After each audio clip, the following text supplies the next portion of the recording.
Hi friends, Phil here, and in this video I'm going to be taking you through an in-depth pen and ink drawing class where we'll be drawing this human skull together.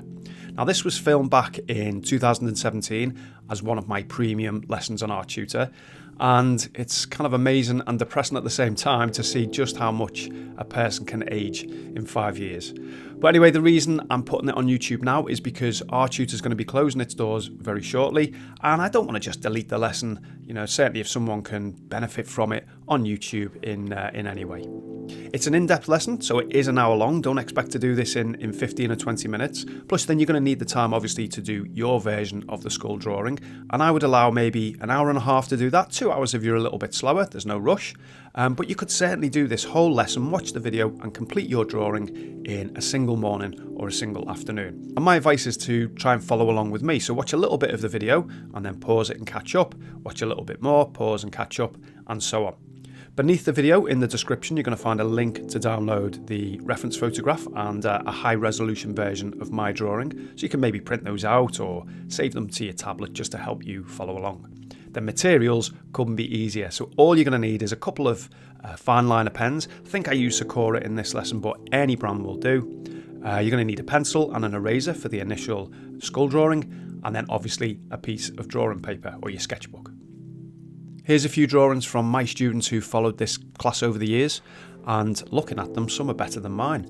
I think it's probably a bit of a tribute, isn't it, to be shown up by your students, but hopefully these will give you the confidence that you can get a really nice result too, even if you're a relative beginner. Last thing before I stop talking and let you get on with the lesson, I am aiming to release an in-depth drawing lesson just like this one on YouTube every week, certainly for the next few months, and I'm going to be covering lots of mediums and subjects, so maybe consider subscribing to the channel and allowing YouTube to send you a notification so you don't miss anything. And please do let me know in the comments below whether you plan to have a go at this lesson and what you thought of it. Oh, and if you are interested in my latest drawing program, you can find more details over at drawawesome.com. Alright then, so I'll hand you over now to a considerably fresher looking, less sleep deprived version of myself. Now a skull, a human skull, or any kind of skull, always makes for a really dramatic, really striking drawing in your portfolio, which is great. But I think it also makes for a great exercise to improve your overall drawing skills. And there's a number of reasons for that, the most important being that it teaches you the overall basic underlying structure of the human head. And that's going to translate really well to your portrait drawing or your portrait painting. So for example, you can see the size of the eye sockets there and the distance between those. You can see the length of the nose very clearly in relation to the eyes, where the mouth is in relation to the length of the head. These anatomical points are much clearer, much easier to see than they are on a portrait with all its intricacies, its soft contours. And because all of the skin and the flesh has been stripped away, you're left with these very angular lines. So look at the straight edges that you can see within the eye sockets. Look at this flat angular plane that we've got on the side here, the side of the jaw as well, side of the head. These are much easier to see and much easier to judge proportionally. And if you can get the basic proportions of a skull down and you're confident with those, it really will help you with your portrait drawing, either from photographs or from life. Now in terms of the materials, really simple. I've got a pencil here, 6B pencil for the outline drawing. The only reason I'm using a 6B pencil is so that hopefully it shows up a little bit clearer on camera. Feel free to use whichever pencil you like.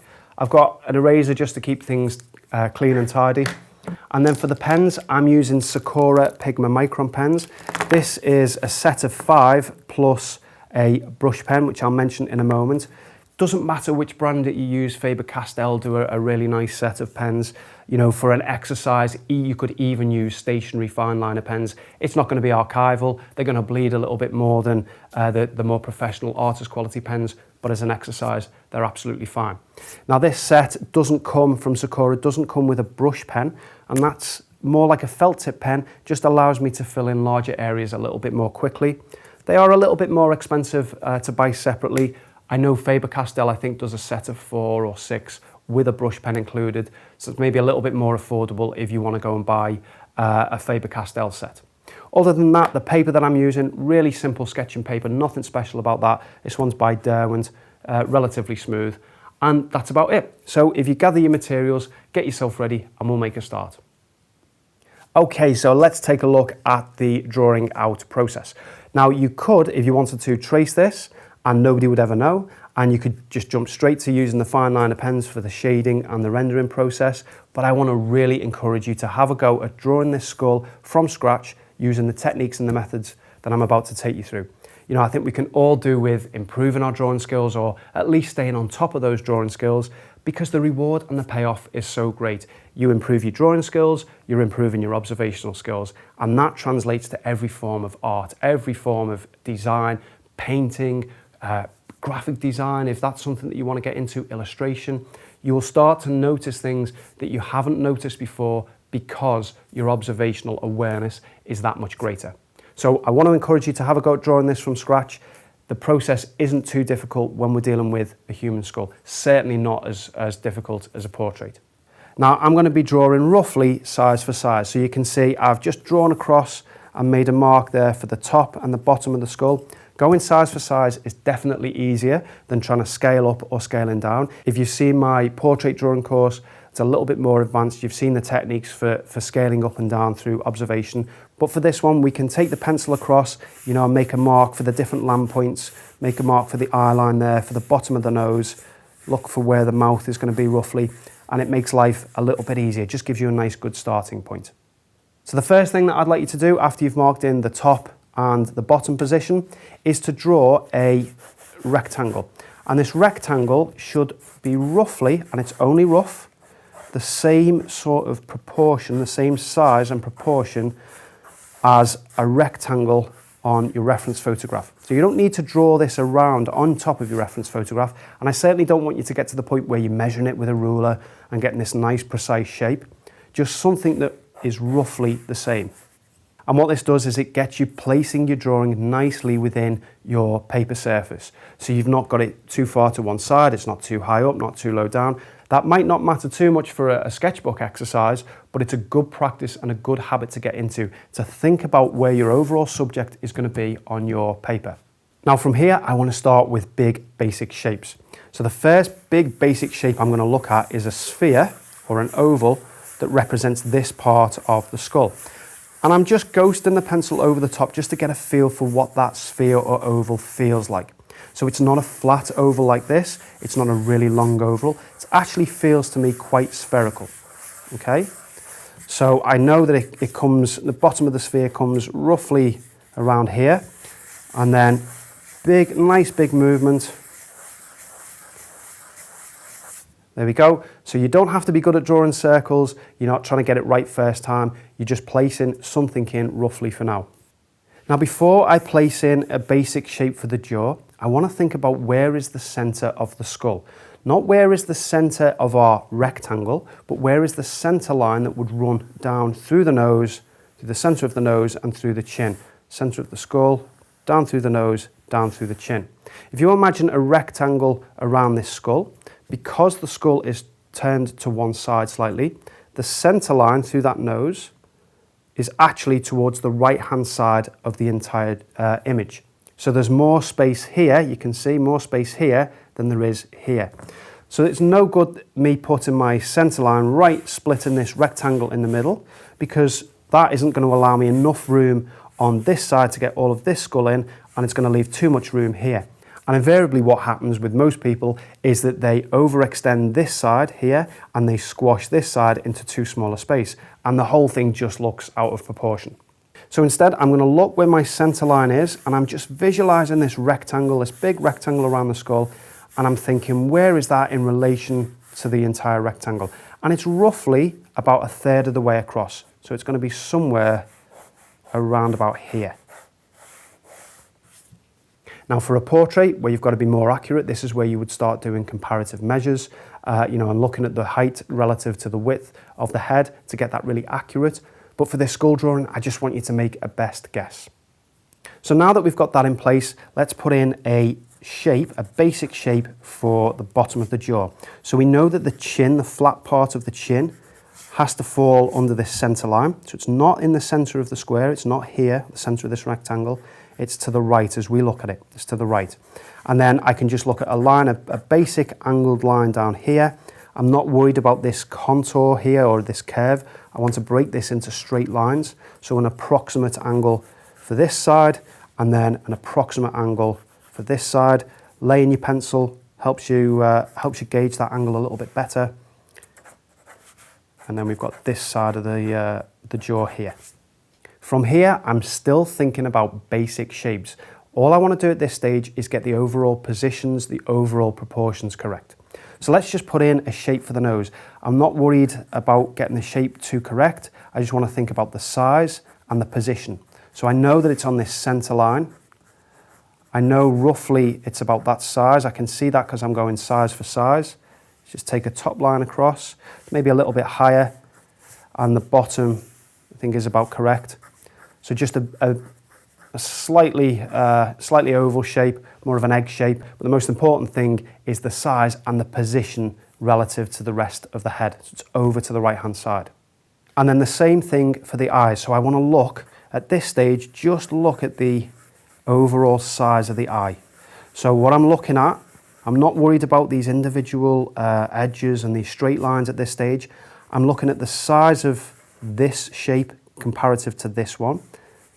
So you can see that may be a little bit too big.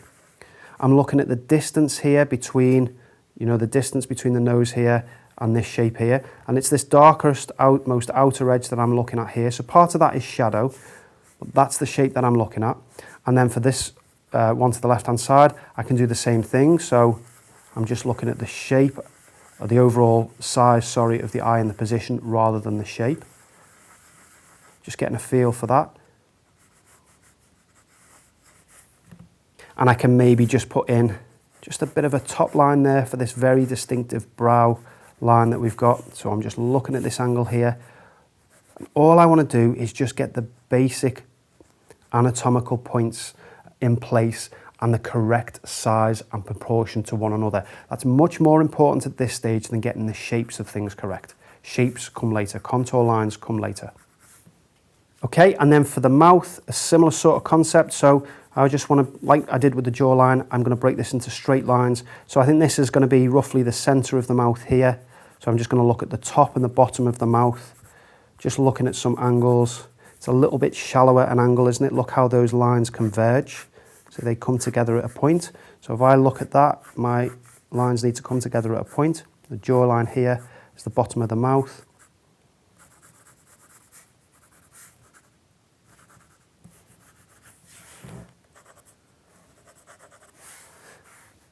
And then I'm just looking, the outside of the eye is where this big shadow comes down. Everything gets lost in there with the shadow, so we don't have to worry about that too much. But what I want to look at more than anything else is this distance here. So look at the distance from the top of the mouth here to the bottom of the eye. It's about another eye's width, isn't it? Or another eye's height. So the height of this eye, the distance from here to the top of the mouth is about the same again. So the size of my eye, okay, so you can see that I'm a little bit off there. So either this eye needs to be deeper, okay, or the mouth needs to be higher. I think the mouth is okay. I've not got much more room to play with here. That looks about the right distance. This looks about the right distance. So what it's telling me is that this eye needs to be deeper. This circle here needs to be bigger. Okay, so if I do the same again now, that one again, that roughly gives me that proportional mark there that I can check against. Now, as simple and as crude as that looks, what it gives me is a really good chance of creating a believable, well-proportioned skull. So what I can do now is, using an eraser, a kneadable eraser or a plastic eraser like this, is just get rid of some of those lines so it's a little bit neater, and then we can go in with a few more detailed contour lines.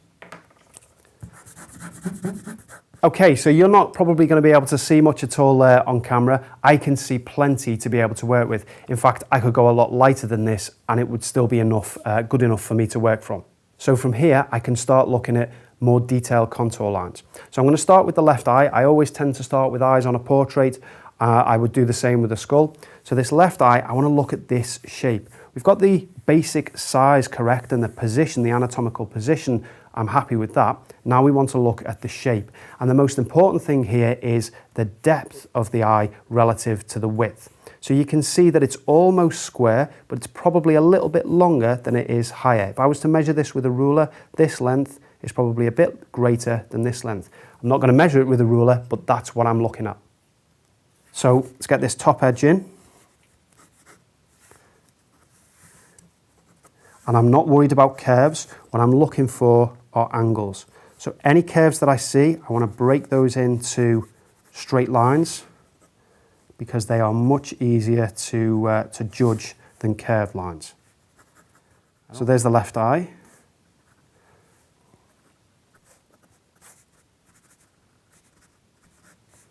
And even at this stage, be prepared to erase your lines. So you don't want to put too much effort in, creating really, really neat and tight and accurate contour lines. If you do that at this stage, it's going to make you reluctant to erase later on if, this size of this one is a little bit too big or it needs to move slightly to the left or right. It's only at the very end when you're really happy with the position of everything that you then start to put in really detailed contour lines.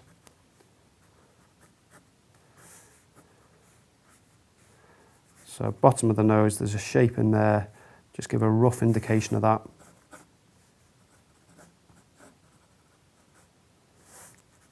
So let's look at this. So the top of this skull here, look how much higher it is than the bottom of the eye. So look at if I draw a line across here and then here, look how much of this distance it is into the eye. If we do the same with mine, it's only just going into the eye. So that tells me that the nose relative to the eyes needs to be higher. And yes, I could draw across all the time, but I only want to do that as a starting point. I don't want to get into the habit of doing that all the way through, because as an exercise, it's really good if you can start doing it just purely by eye. As a starting point, it's fine. Use that to get yourself going, to get those initial marks down.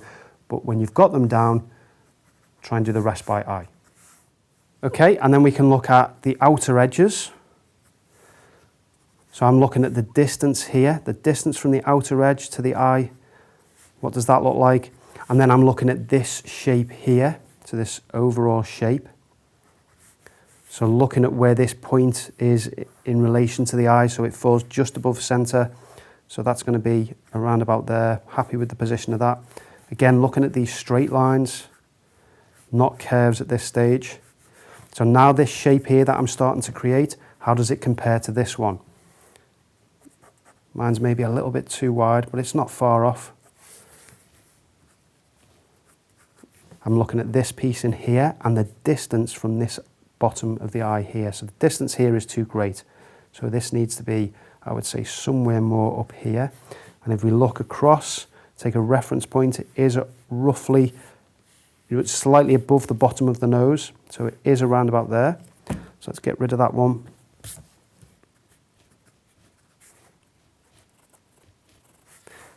Outer jawline, so how far into this shape does it go?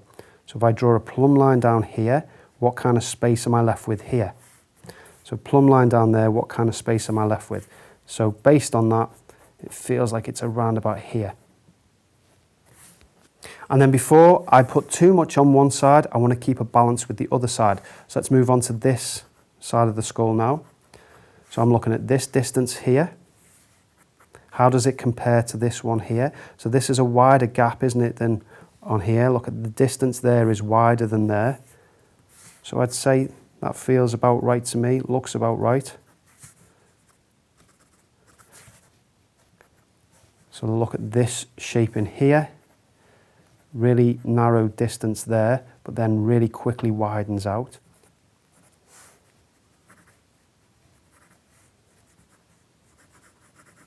Okay, so how do I feel about this shape?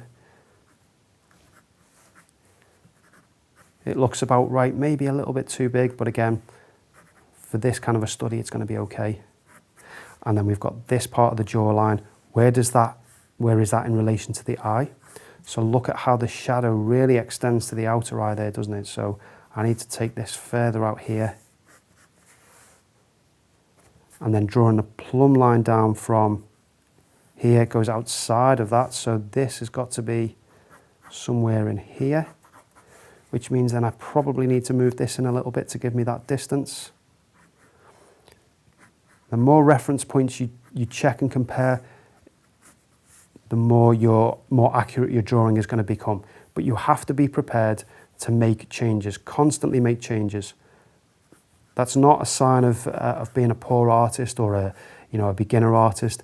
even the best artists in the world, and certainly the best artists in the world, are very eager and very keen to erase their marks and rework them. So let's work on the rest of the jaw and the mouth. So I'm just going to re-establish the distance of this dark area here. I'm happy with that distance there, maybe a little bit smaller than what I've got it, but it's not far off. I'm looking at the distance here of this dark area. How does that compare to the one above? It's about the same. So that's not too far off. I think we'll go with that. And then let's look at the distance of the chin. So I had the chin here initially. I need to come a little bit lower than that. So this part of the chin here, underneath the line of the nose, remember? So that distance there is about 2 of these. So 1, 2, that looks about right to me. One of these, 1, 2. And then we've got the angle. I'm putting a bit of a curve now that I'm happy with that.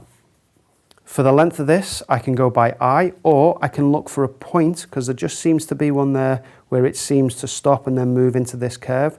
So the point at which it changes from this straight angle to this curved edge, there's a little notch on the bone there. And if I take that point across to where the point is on the other side of the jaw, there's an angle to that. So I can look at where I've got it on here and I'm happy with, and I can look, there's an angle to that.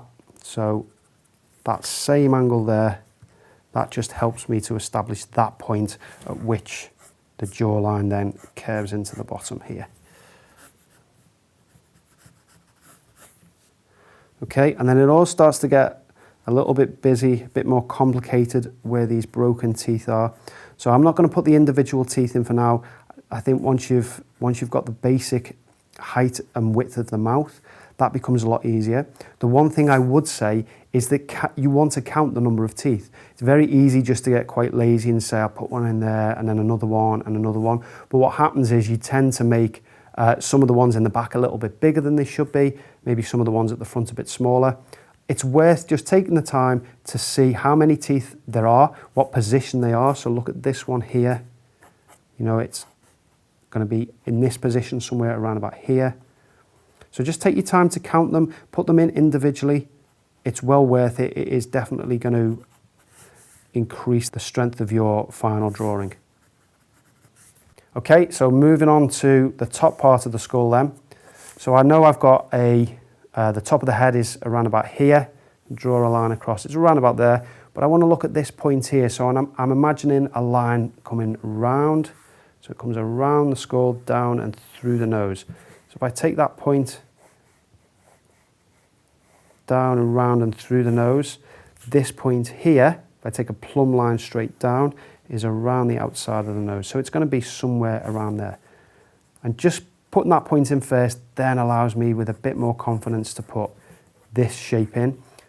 Look at how I'm going for a straight line first. See a straight line, nice straight edge there. So I'm not trying to draw this really soft, intricate curve at first. Straight lines in, the curves come much more easily thereafter. It's got this really nice part of the upper eyelid and that runs into the temple.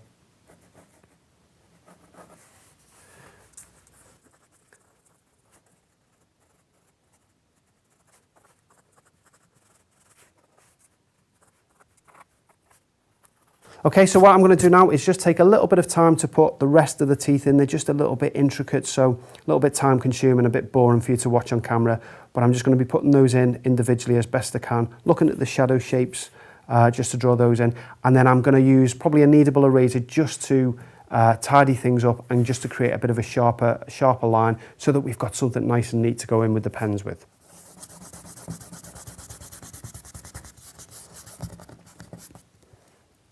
There's my tidied up line drawing then. Spent probably the most amount of time working on the teeth area because it all gets a little bit busy, things get a little bit lost, shapes within the shadows there. So just do the best that you can. What I was looking for with these triangular shapes you can see here of the shadows between the teeth. If you get those right, the teeth are really easy to put in. And you'll see when you come onto those, we don't have to get everything really exact. You know, we just can give an impression of broken teeth being in there. The fact that it's such an old skull, such a damaged skull, means that we don't have to be really, really accurate with our marks. From here, what I want to do is create a basic outline in ink. So again, I'm going to erase back. It seems like you do a lot of erasing, but by doing this, it just gives you a cleaner surface to put the ink down. And as I say, I'm going a bit heavier so you can see things a bit clearer on camera. So I'm going to go over this now with ink, just the predominant basic outline. And I'm going to use a 0.2, well, it's actually a 0.2 in the Sakura Pigma Micron. It's a 0.3 millimeter nib. So probably towards the smaller end of the range if you've got a different brand. You can see what the nib looks like there. So I'm going to go over the basic outline. We'll speed that up because there's not really a great deal to that. You're just going over the lines that you've already made. We'll come back in and we'll talk about the shading process. As you're watching this time lapse, this speeded up version, one thing that I'd like you to take note of is how the outline that I'm drawing, the lines that I'm using, they're quite shaky. So they're broken in places. They've got a definite looseness to them. And that's deliberate. You know, first of all, the characteristic of the bone is quite rough. So those shaky lines help to represent that. But even if I was drawing something smooth in ink, maybe like a flower petal or a flower leaf, I'd still use these broken, shaky lines. And the reason for that is that a really neat, strong, solid line that's very uniform tends to move the feel towards more of a cartoon, more of an illustration, especially with ink. If I give the marks a bit more freedom and I make these broken stop-start lines, that tends to have a bit more of an arty, a bit more of a fine art feel to it. And also, I think it sets a precedent for how you then continue the drawing. So if I'm really neat straight from the outset, it's probably going to mean that the rest of the marks, the shading, the contour lines, are also going to be quite neat and quite deliberate. And then that becomes quite time consuming. By starting off with a looser, slightly more expressive feel, I can carry that on into the shading and just speed the whole sketching process up. There's our outline complete. We can now start adding some shading marks, create that depth and that sense of form. Now, the one thing that I'm going to be thinking right throughout as I lay these marks down is the angle of the planes of each part of the skull that I'm working on. So this here, for example, I might make marks in this direction, whereas as I come across here, I want to make marks in this direction. Now, there's no right or wrong directions. You know, technically I could bring the marks down here. You will get a feel for it if you maybe stop and just think for a moment, which direction do you want to take the contour lines across? The natural shape of the line for me on this area is this direction. Here, it could be maybe an angle this way or an angle this way. But I want to maybe avoid too much cross-hatching because that's going to interfere with my ability to depict how that plane is sitting relative to another. That will become more clear as I go through this. So I've still got the 02 pen, the 0.3 millimeter to hand, and all I'm going to do to begin with is block in any shadow areas. I'm not worried about doing them really jet black at this stage. All I want to do is just separate the major shadows from the highlights and the midtones. So obviously the eye sockets, but just look how the shadow is taken straight all the way through around the nasal bone.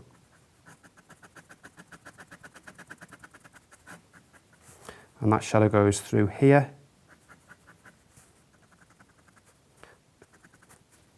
This area is in shadow as well.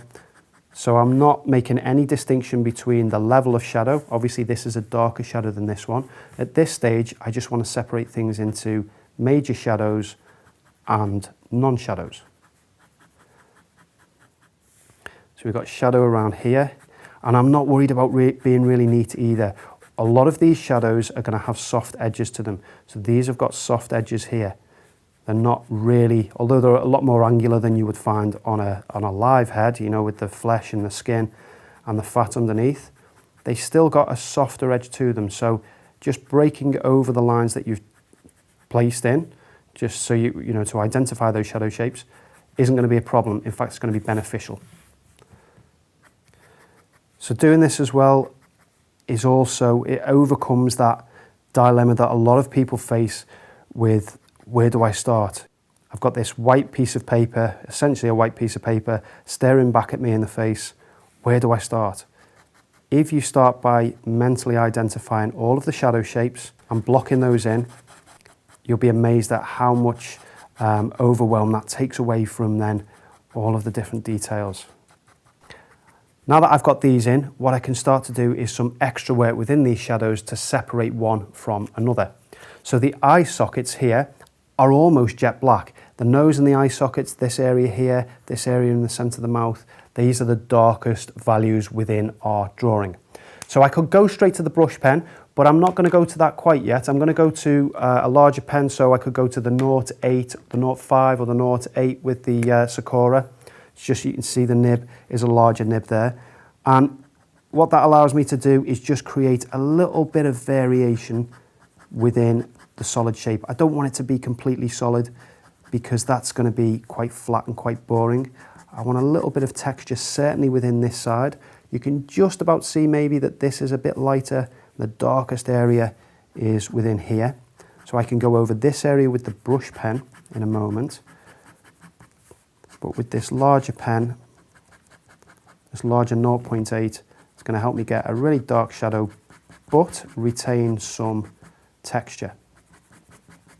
Okay, and then, although I want to reserve the cross-hatching around the lighter shadows and the areas out of shadow, within the shadow, that's going to help me just bring them up, bring the value up. Really dark here, so let's get the brush pen.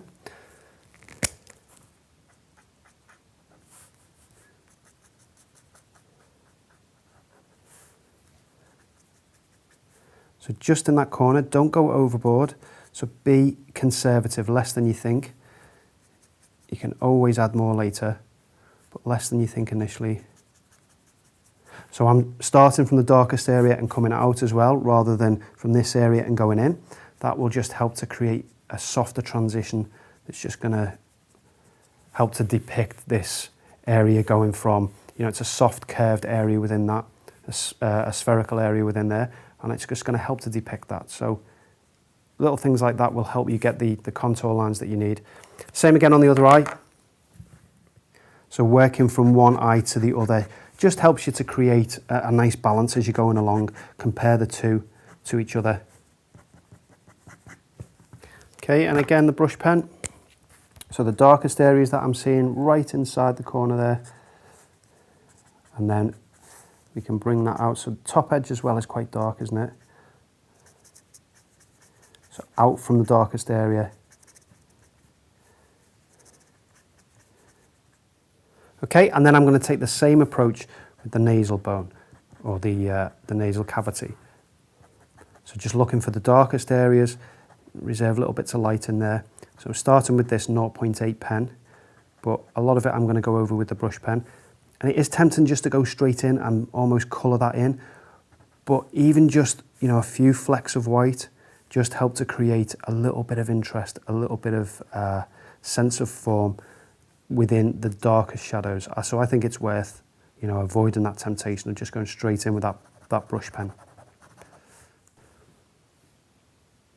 Now from this point, I could carry on and put in the darkest darks around the mouth and around the side of the jaw, and then go back to the eyes and do the next darkest darks, the same with the nose and the mouth. But that's starting to feel a little bit formulaic for me. And, after all, drawing and painting is as much about enjoying the process as it is about the finished result. So what I like to do is, once I've got some initial darks in, a starting point, is to start doing more work around one particular point, almost so that it's to a complete state. Because what that does is it gives me a sense of how the overall drawing is going to look. And if I'm pleased with it, I get a little bit of excitement, I get a bit more enthusiasm, and that isn't to be underestimated. That enthusiasm then you can carry on through the rest of the drawing. If you take this very formulaic approach, where you do one dark, the darkest darks, and then the next darkest darks, and then the next darkest darks, and so on, you're delaying all the gratification till the very end, and that can be difficult to muster the enthusiasm to get through the entire drawing. So just take an approach that you want to take, that you feel that you want to take. So I want to do some work around the eyes there, so let's do that. So I'm going to go to a smaller pen, only a slightly smaller pen, 0.5, maybe a 0.3, and I'm going to start putting in some detail around here. So what I'm looking for as I always say, is value. So I'm looking at the contrast between the value here and the value here. And if you defocus your eyes, there's very little difference. You've got to look quite closely to be able to see the difference here and here. So this really needs to come up quite a lot. Within this, we've got little ridges and bumps, so I can represent those with my hatching marks. I've got a really nice strong dark value around the bridge of the nose there. So I'm using shorter marks now, being a little bit more precise with them. And just look how this shape comes above the top of the eye socket. So we've got a slightly soft edge, so I'm just going to take the pen just over the top of that. Got some little bumps and grazes and things.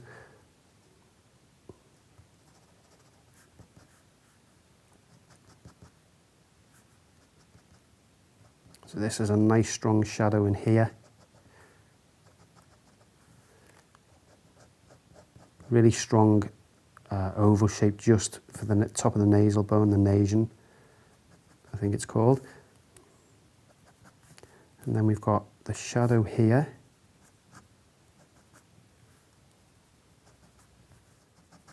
So there's still too much contrast between this area and this area. So we do a little bit of cross hatching just to soften that, just to merge the two together. Same sort of idea on this side, although there is a bit more contrast on this side. So the distinction between this shape here and the inner eye socket is greater, it's easier to see. So really nice short marks there just to represent some of these bumps and ridges within the bone texture. Just softening around this edge here, so just with some hatching marks. Again, it's just going to help to depict this curved edge to the top of the eye socket there. And then if you just bring out the odd sort of crack and bump just from this shading that you've done, there's a little bit of shading we can put in there. So I'm just using the side of the pen just to add a little bit of tone, a little bit of value down there, just to represent this area here. And then we've got this strong mark here, this little indentation. A few little pop marks, pits within the bone texture. Okay, and then I'm going to go into this area here. So we've got this shadow here. Now, the thing about shadows, this is obviously an indentation, so where the temple's going at the side. And the more drawings that you do, the more rendering that you do, the more that you'll start to recognize different shadow shapes, how they're formed, even when you can't necessarily see them within the reference photograph. So I know from doing lots of different shadows, different shapes, that a shadow like this will be darkest around the center, and then it will lighten off, soften off ever so slightly around these edges. And you can't really see that within the reference photograph, but this is where, you know, your knowledge from and your experience from other drawings, other types of drawings, you can start to apply even when the reference photograph doesn't give you the information that you need. So what I'm going to do is keep this area really strong in the center, a bit of cross hatching there in the center, and then just leave the odd fleck of white just around the outside, just to represent that that's darkest in the middle. So here, just this area here, I can see is the darkest shape. So I'm just going to get that in first, because there are some shapes within this. It's not just one solid dark area. So let's just get that really strong dark area in there, that dark value. And that makes it then easier to judge everything else against. I really should have kept that a nice white highlight there. I do have a white pen by Sakura, so I might be able to salvage that. It's just a little bit of carelessness, but something that you can look out for and hopefully avoid. So I'm just looking how this area here, there's a shape here, it looks like a rectangular shape, just stands out from everything else around it. So I'm just trying to create some contour lines that represent that. It's darker towards the back, but then it does get a little bit lighter around here. Bit of shadow tone just on the outer edge.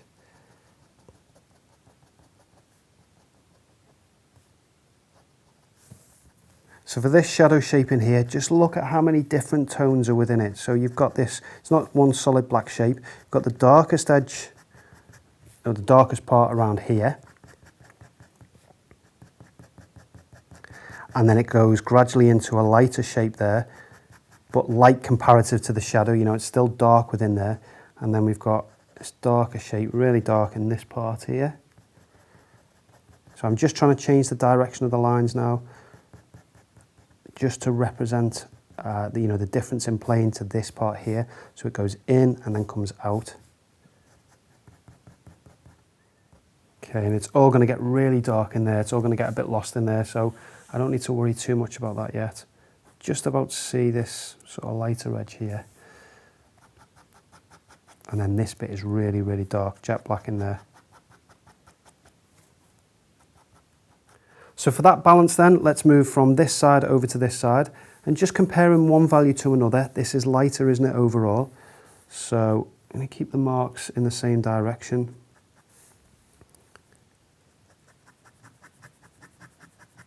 So I'm just being aware of where this edge finishes. It's a slightly lighter edge. This here is jet black. So let's just get the brush pen just so I can create that distinction and I know where I'm working up to.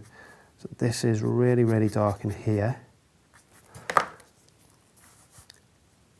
And then this obviously is our shadow, but right within the edge there, there's just a lighter piece just within there. And if you can get that, great. So again, just changing the direction of the marks there, just to show how this is a different plane, a different face than this one. So this one, to me, goes in that direction, whereas this one's facing us a little bit more. It's only subtle, you know, and people won't notice it really unless you point it out. But in terms of the overall drawing and the subtleties within the drawing, it will add up to make an effect.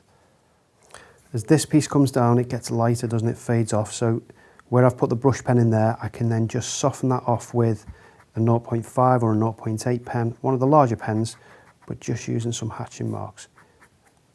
You only have to leave a couple of little bits of white fleck showing through just to give that sense that it's going from dark just to a very ever so slightly less dark. Okay, let's just get the brush pen, and then as I've done there, if we do the same on this side, that's going to help just to separate and define these shapes. So again, I don't want to go overboard. So that'll do, not too much, and then again, we can just soften that off ever so slightly. So obviously this shadow, this whole shadow here needs to be darker, but this is the darkest portion. So now that I've put that shape in, can you see how much darker that is compared to this? Well, if you defocus your eyes, that all tends to get lost, doesn't it? So using one of the smaller pens, not the brush pen, you can just gradually take that over, hatching, cross-hatching, just to softly and subtly blend it in. This bit I want to keep reasonably light. It does go lighter there, maybe a bit more of a curved shape, but across here, it all gets lost. Just sticking with the 0.5 pen here, I'm just going to put the darkest areas around the teeth. So the best thing for the teeth is to look for these triangular shapes between them. If you get those right and the distance between them correct, putting the actual teeth in is really easy. So that's what I'm looking for, these triangular shapes here. Lots of shadows going on here. It is quite difficult to figure some of them out. There's so much intricacy within the shadows. But like I said before, because it's such a broken, beat up old skull, the beauty of that is that if you're not completely accurate with your marks, nobody is ever going to know. So I'm just trying to see the different bits of shadow, but you know, I don't want to be taking too long over it, just because I don't feel like I need to be that accurate. Brush pen for that bit, I think.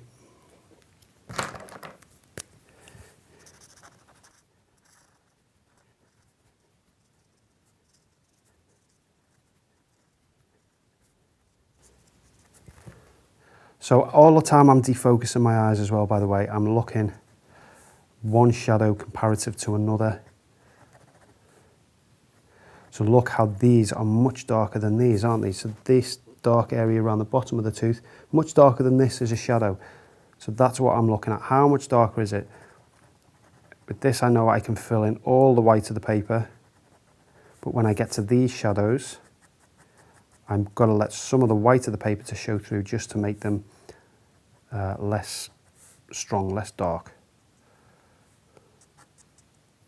So on the bottom of the skull, there's a nice bit of shadow, but I'm just going to attempt to add some of these curved lines, just because I think that will help just depict the contour. So just really small lines, but little tiny curves. Okay, let's do a little bit of work just around the nose. So just add in the strongest shadows, but just these small bits and pieces that you can see here and there. Broken marks, dots and dashes. Right, so that's all of the major shadows blocked in within the skull. What I'm going to do now is just add in this cast shadow, and remember shadows. Right, so that's all of the major shadows blocked in within the actual skull. Right, so that's all of the major shadows blocked in within the actual skull. I'm just going to put in this cast shadow here. And if you remember from any of the other courses, particularly the Drawing Essentials courses, a cast shadow is always darkest towards the nearest edge. So with the brush pen, what I can do is just outline the bottom of the skull. So just around the bottom nearest edge, get that really, really dark. Okay, and then with the larger pen, one of the larger pens, so maybe a 0.5 or a 0.8, we can add the rest of the shadow, but little flecks of white here and there just helps to show that it's less dark than here. So it takes a little bit of time this. I'm going to speed this process up, maybe come back in when it's done.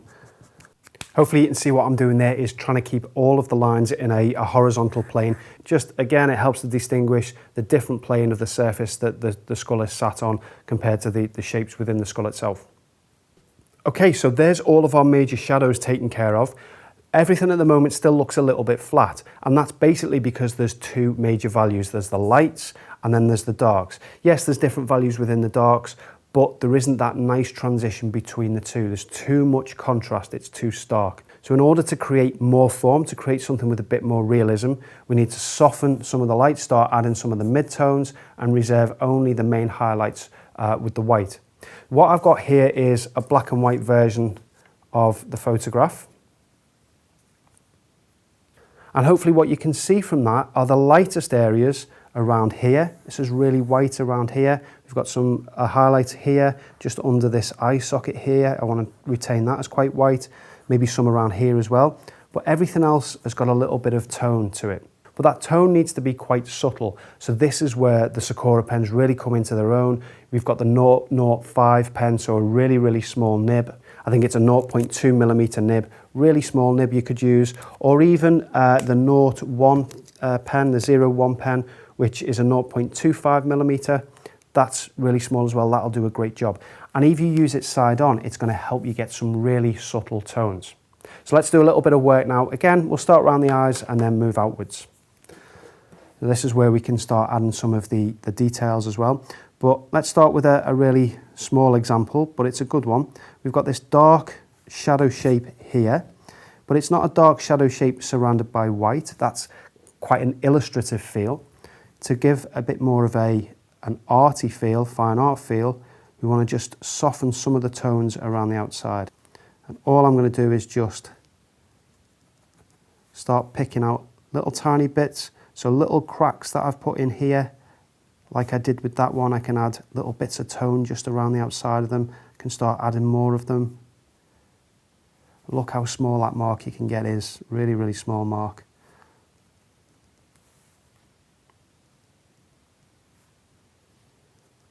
You can really subtly soften this edge. So just softening the corner there of that shadow. So all of this area, a little bit of tone there just to distinguish it from this nice bright area here. Look here how this has got quite a bit of value, hasn't it, compared to, say, this area here and this area.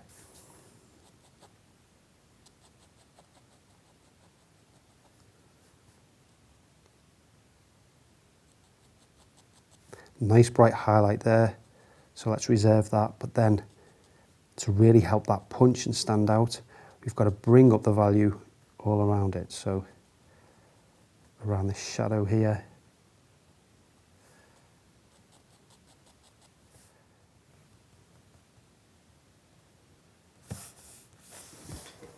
Okay, and then what about this area here? So this isn't as bright a white as it. We've got a bit of a highlight around here, so I can compare it to that, and I can see that it's overall, it's a darker value. Yes, it's still a light value,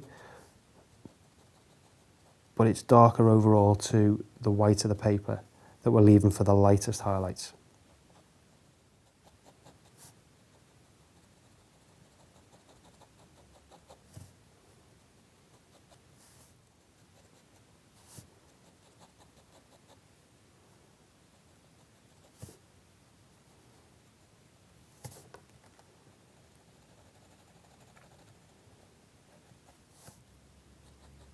So just here I can see a little bit of tone here. This whole side I think needs to be a bit darker. So I'm just using the pen on the side. I'm not straight down. If I go straight down, I'm going to get too dark a mark.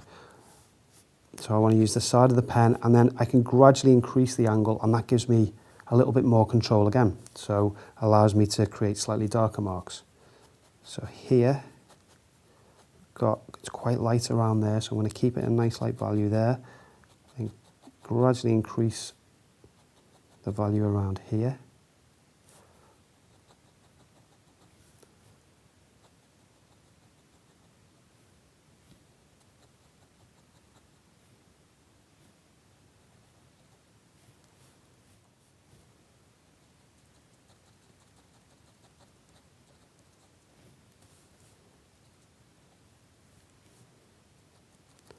Putting a bit of shading on the teeth now, so there's some ridge marks on those teeth. There's little bumps and ridges and things. But again, just looking at the overall value of each tooth. So it's not bright white, it's not as white as our whitest highlight. So look at this little shape here. Can you see how this is darker than the bits around it? So we just put some hatching just across, just to slightly change the value comparative to those next to it. With the shadow, it gives quite a nice little effect. All of this area, the value needs to come up with this. Some little shadows in there, lots of textural marks. Go back over and add some textural marks right towards the very end, some little dots and pit marks and whatnot. Okay, so hopefully you can see how that's starting to blend and meld in the values, which gives a greater sense of form, a little bit more realism to the drawing. I'm just going to carry on just adding little bits of tone that I can see, just being mindful of where I think the lightest parts are, the lightest highlights. Keeping those quite subtle, you know, they are quite small areas. So we've got this area here, but even just in the immediate surrounding areas, you've got some tone there. So I'm going to go through just the rest of this part of the skull, just to bring things together, bring the values together, and then what we'll do is come back in, work on the top part of the skull, add a few little dots and dashes, and I think we won't be too far off the finished result then. Okay, so a little bit of work on the head then. So for this, again with this 0.2 millimeter pen, a 0.05 or a 0.05 in the Sakura range, but it's a 0.2 millimeter, very, very small nib. What I can do is just create a sense of curvature across the skull, just with these really faint contour lines. So starting from the left edge, just bringing them across. Going to reserve that area there as a highlight, so there's a bit more tone here.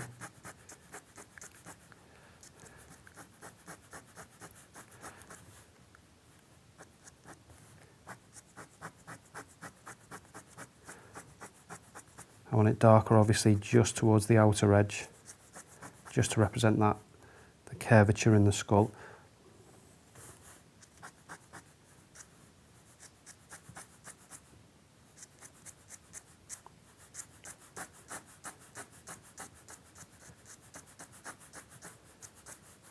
So really, really light pressure here as well.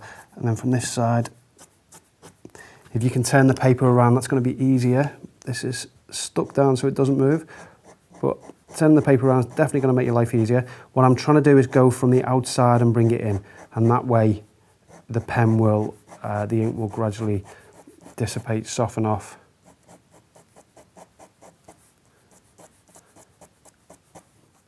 Okay, and then nice little bits of detail. So we've got this crack here. Let's just use a slightly larger pen just to get the depth of that in. I'm just looking at the way that it's a jaggedy line, trying to get the shape of that right. Obviously starts off thicker, nice sharp point there, and then it goes to nothing. So a hit and miss line. Actually go to the very, very small pen. There we go. And then these little areas here, so we've got little bits of shadow just to represent the top of the ridge. And then this area inside is lighter, so what we can do then, just taking a little bit of tone just around the outside and then around this bottom edge here, and then we want to just blend that in.